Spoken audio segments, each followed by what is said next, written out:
मैं निवेदन करूं, व्यक्ति अपने दुख से दुखी नहीं है, अपितु पड़ोसी सुखी है उससे ज्यादा दुखी है। भगवान द्वारिका के राजा बने, भगवान का मंगल परिणय संपादित हुआ,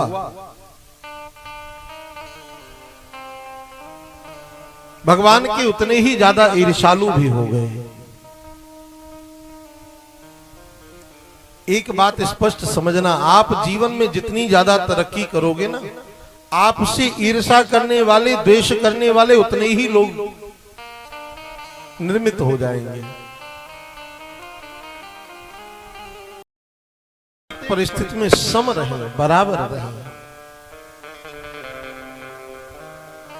संत तो कहते हैं कैसे रहना चाहिए, अपनी रहनी कैसे बनाऊं, कि दुख में तड़पो मती, सुख में फूलो मती, प्राण जाए मगर नाम भूलो मती, कि मुरली वाले को मन से रिझाते चलो, और कृष्ण गोविंद गोपाल गाते चलो। जीवन में ज्यादा सुख आए तो उस सुख का कहीं बखान मत करो, और ज्यादा दुख भी आए तो उस दुख को भी कहीं व्यक्त मत करो। आपके चाहने से दुख जाएगा नहीं और आपके चाहने से सुख आएगा नहीं। दुख जाएगा गोविंद की कृपा से और सुख आएगा भी तो गोविंद की कृपा से। इसलिए निरंतर भगवान का धन्यवाद ज्ञापित करो, हर क्षण हर पल में भगवान को साधुवाद कहो, हे प्रभु आपने यह क्षण भी बड़ा मंगलमय व्यतीत किया।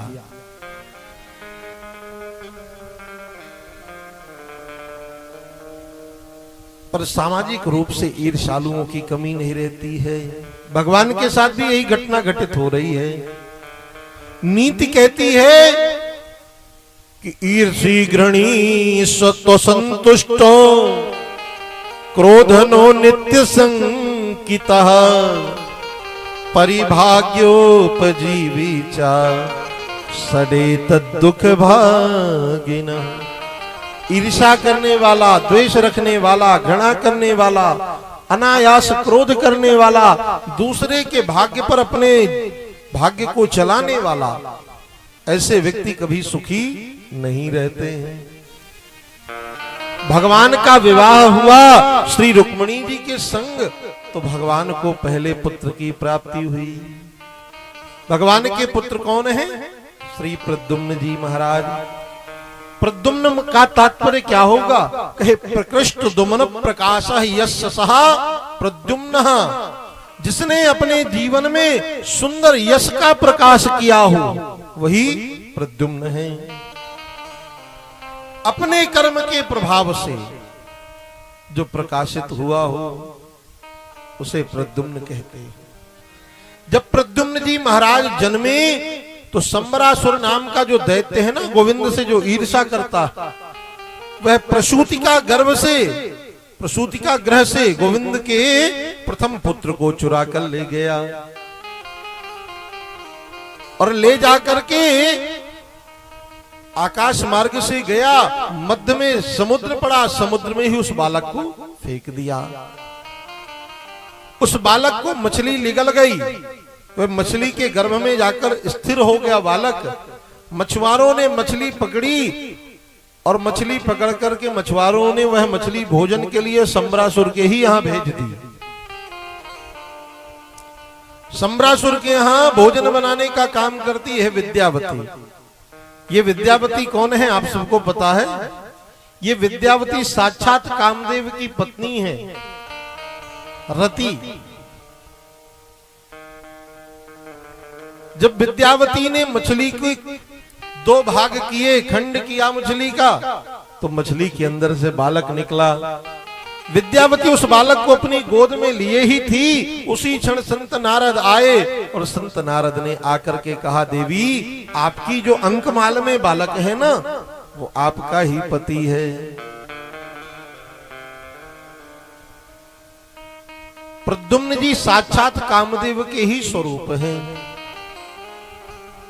बात उस समय की है कि जब शिव तीसर नयन उघारा, जब शिव तीसर नयन उघारा, जब शिव तीसर नयन उघारा, चितवत काम भयो जरी छारा, चितवत काम भयो जरी छारा।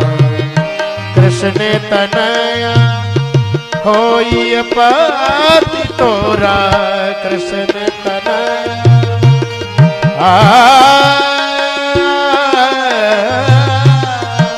कृष्ण तनया, कृष्ण तनया होई पति तोरा, बचन अन्यथा जावे मोरा, बचन अन्यथा जावे मोरा।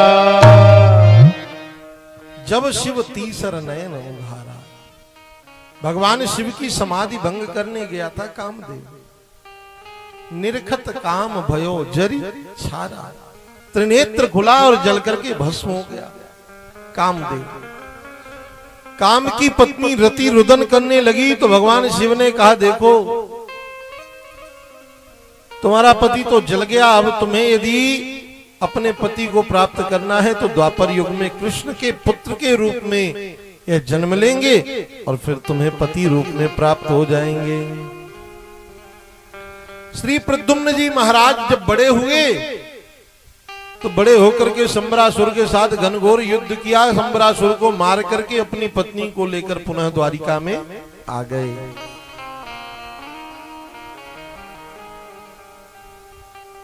श्री द्वारिकाधीश महाप्रभु के अनेक विवाह हुए। कुल कितने विवाह हुए? 16,108।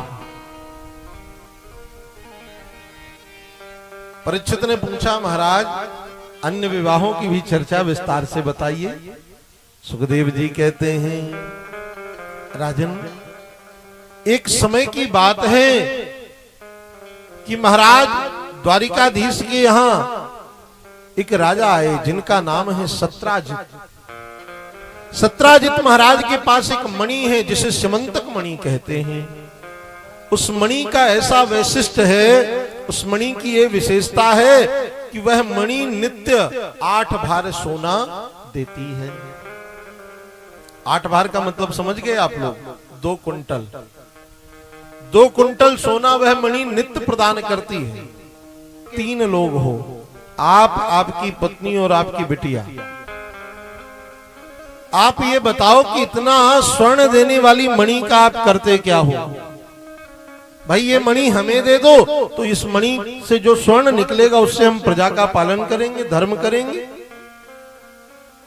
सत्राजित राजा ने साफ मना कर दिया।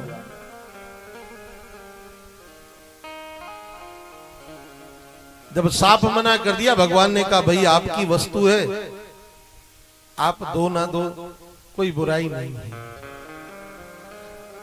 कालांतर में वही मणि जो सत्राजित के कंठ में है, वही मणि प्रसेनजित जो सत्राजित के भाई हैं, उस मणि को धारण करके वन में गए। और वन में किस लिए गए?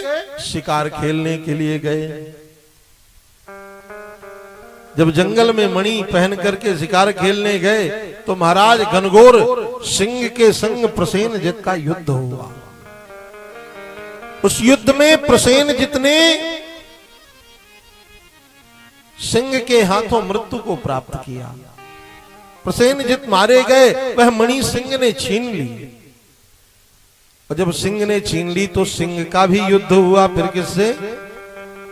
जामवंत जी से घनघोर युद्ध हुआ सिंह से। तो सिंह को मार करके वह मणि जामवंत जी ने छीन ली और उस मणि को ले जा करके अपनी बिटिया जामवती को दे दी।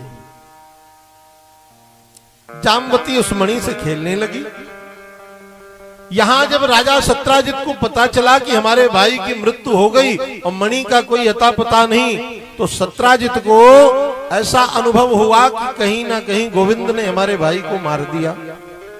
भाई इन्होंने ही मणि मांगी थी और मणि हमने दी नहीं, तो इसी कारण इन्होंने हमारे भाई को मार दिया और मणि छीन ली। जब द्वारिकाधीश को ये बात पता चली कि हमारे ऊपर कलंक लग रहा है अनायास का, तो अपने गुरुदेव गर्गाचार्य जी के पास गए। कुलपुरोहित गर्गाचार्य जी हैं, उनसे जाकर के कहा गुरुदेव बिना किए का कलंक लग रहा है। गर्गाचार्य जी ने कहा कि लगता है कन्हैया तुमने चौथ का चंद्रमा देख लिया है, तुमने चौथ का चंद्रमा देख लिया, जिसके कारण तुम्हें यह दोष लग रहा है। भादो मास में चतुर्थी का चंद्रमा नहीं देखना चाहिए।